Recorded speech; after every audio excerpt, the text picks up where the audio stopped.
On the 19th of June 2009, I recall one of the most memorable experiences of my life picking up this. An entirely new version, the iPhone 3GS. Apple iPhone 3GS. The iPhone 3GS. On the iPhone 3GS, the fastest, most powerful iPhone yet. This is the iPhone 3GS, and I still hold it after all those years of cherishing the product and using the device at the same time. It is actually probably my favorite iPhone of all time. I remember buying this on that summer's day and taking it with me to university. I remember having it across my face like this, and I remember so many people noticing this shiny white gadget against my ears. Now, I bought this device for around about £300 and $299 for a new configuration, 32 gigabytes. All these years later, I've always asked myself, after seeing how popular Apple became, why I didn't invest in shares. So I thought I'd take a look at a bit of a research question and look at understanding whether or not, had I invested that £300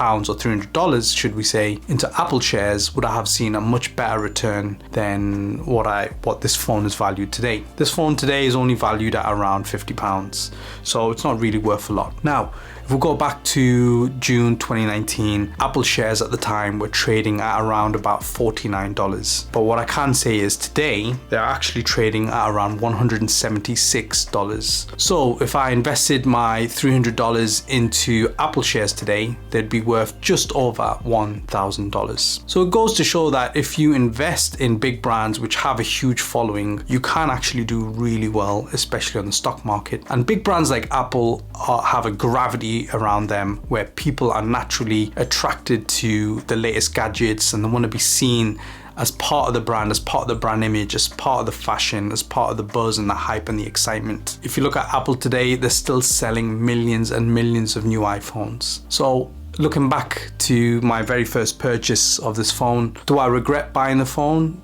Definitely not, because it's such a brilliant piece of technology, and I remember having many positive experiences with this product. It was my first entry into Apple and iPhones to begin with. But do I regret not investing in Apple shares at the time? Most definitely. Because back then I had that money. I had some disposable savings and savings in general and disposable income in general to invest in a company like Apple. And back then there was no excuse given the fact that they were only trading at around $49. So my advice to you guys today is, if you love your big brands, whatever they may be, do invest in them. Don't just buy their products, but do invest in those brands. And I'll give you one more example which actually takes it to an even bigger extreme, is to look at Tesla. Now, Tesla, as you know, are one of the biggest electric car vehicle brands in the world, and they've been very successful. One of the most successful cars is the Model 3, the Tesla Model 3. In fact, here in the UK, it's the most popular EV car of choice. It was ranked as the best and most in-demand car last year here in the UK. But the interesting thing is that when the Model 3 first came out, all the way back in July 2017, the Model 3 was priced at around $40,000. Meanwhile, the Tesla share price was only $21. So what I'm trying to say here is that instead of investing in a Model 3, which would have cost $40,000, you could have actually bought over 1,900 individual Tesla shares. And today, Tesla shares are trading at around $219. So what would that have given you? Well, in fact, if you held on to those shares today, your total portfolio of Tesla stock would be worth in excess of $417,000 US. Now that is a crazy figure, but I reiterate the point around investing in brands that you care about, that you love, that you follow, and brands that you also consume from.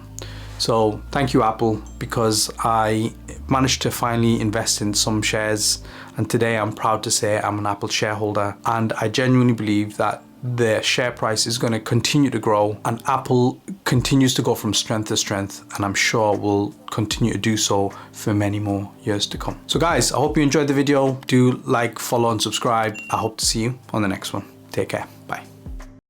You can't connect the dots looking forward. You can only connect them looking backwards.